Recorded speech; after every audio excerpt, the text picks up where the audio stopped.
नमस्कार, this is Priyanka and you are watching my channel Manju ज्ञान।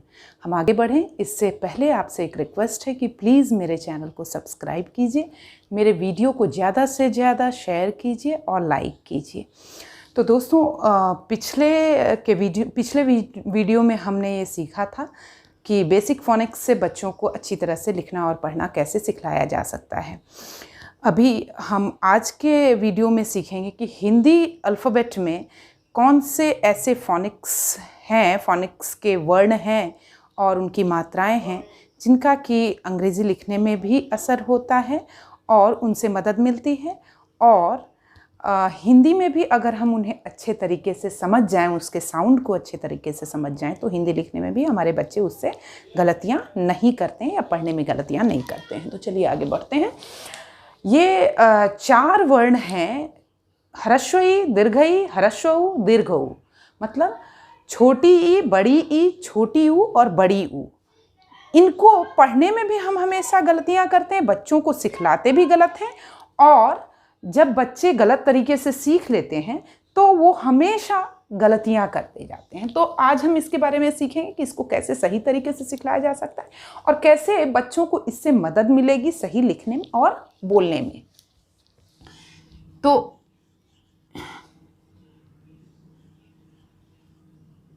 ये है ह्रस्व ई या छोटी ई, ये है दीर्घ ई या बड़ी ई, ये है ह्रस्व ऊ या छोटी ऊ, और ये है दीर्घ ऊ या बड़ी ऊ। देखिए, जब ह्रस्व ई हम बोलते हैं तो उसको बोलने का तरीका होता है इ इ इ, जोर नहीं लगता, इ, मतलब ओठ पूरी तरह से नहीं खुलते। लेकिन जब हम दीर्घ ई या बड़ी ई को बोलते हैं तो हम बोलते हैं ई, इमली, इ, इमली, और ईक, ओठ खुलते हैं।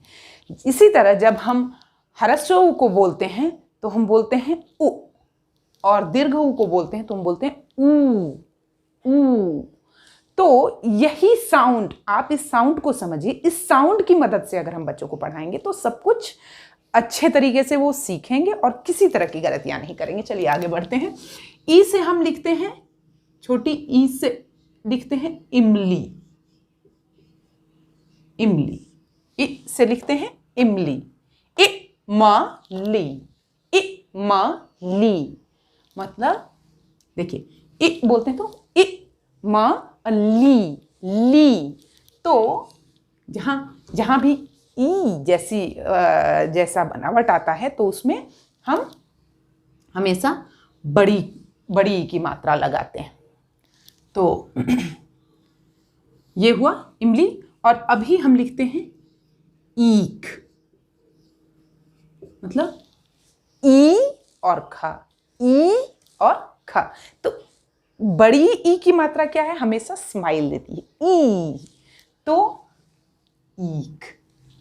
जहां भी ऐसा साउंड लगे तो आप, अभी मात्राओं के साथ हम करते हैं। किताब, किताब, किताब हम बोलते भी हैं किताब। मतलब बच्चों को आपको इस तरीके से सिखाना है। इसको आप क में छोटी की मात्रा, क में ह्रस्व ई की मात्रा न बताएं, आप उन्हें बताएं, क्योंकि उनको अल्टीमेटली लिखना है और शुद्ध पढ़ना है और शुद्ध लिखना है। तो हमें पढ़ाई का तरीका इसी तरह से करना चाहिए ताकि वो उसको इम्प्लीमेंट कर सकें, अपने डेली यूज में ला सकें। तो किताब,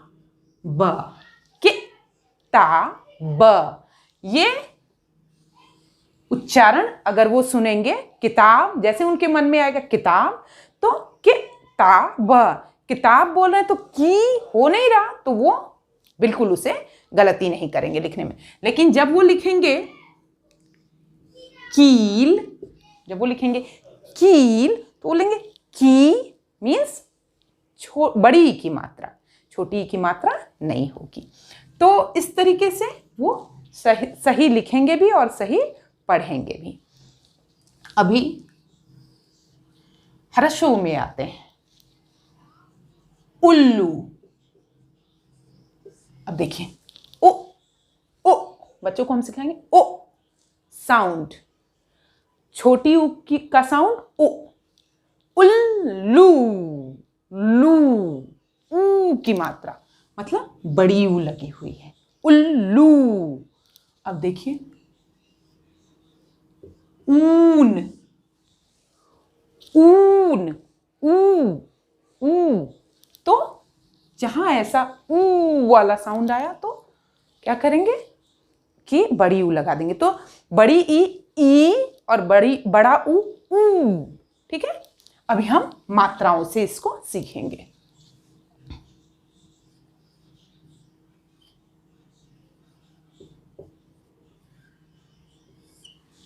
खुशबू, देखिए खु, खु, श, बू। तो जब बू बोलते हैं तो बू होता है, लेकिन खुश, तो खुश में ऐसे ऊ जैसा साउंड नहीं आता। तो खु, खु, श और बू, तो हो गया खुशबू। ठीक है, ये हो गया। अभी हम लोग देखते हैं खून, खू ना खून, खू ना खून। तो आप जब भी बच्चों को एलिमेंट्री बुक से पढ़ाना शुरू करें हिंदी, तो आप उनको मात्राओं का नाम आप उनको जानने के लिए भले ही बता दें, पर उनको जो बेसिक नॉलेज दिया जाना है वो उनको साउंड से आना चाहिए, ताकि साउंड ही इम्प्लीमेंट होगा उनके बाद के पढ़ाई में, और वो जानेंगे कि उससे उसकी मदद से कैसे लिखना है। तो आप इसे इस तरीके से पढ़ाएं बच्चों को। जब आप इमली आ भी पढ़ा रहे हैं और उसके बाद आप उससे शब्द बना रहे हैं, तब भी आप बोले इमली, इमली, ईखा, ईख, किताब, किताब, कीला, कील, उल्लू, उल्लू, ऊना, ऊन, खुशबू, खुशबू, खूना, खून।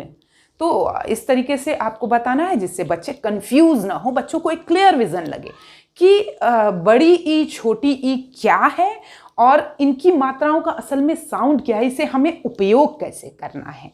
आई होप कि आपको मेरा ये वीडियो पसंद आया होगा। अगर पसंद आया है तो प्लीज़ मेरे वीडियो को लाइक कर दीजिए और मेरे चैनल को सब्सक्राइब कीजिए, ज़्यादा से ज़्यादा लोगों तक शेयर कीजिए ताकि वो भी इसका लाभ ले सकें।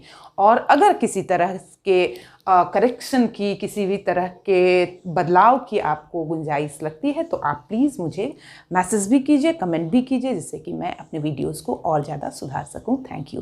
Thanks for watching my channel and please keep watching my videos. Thank you.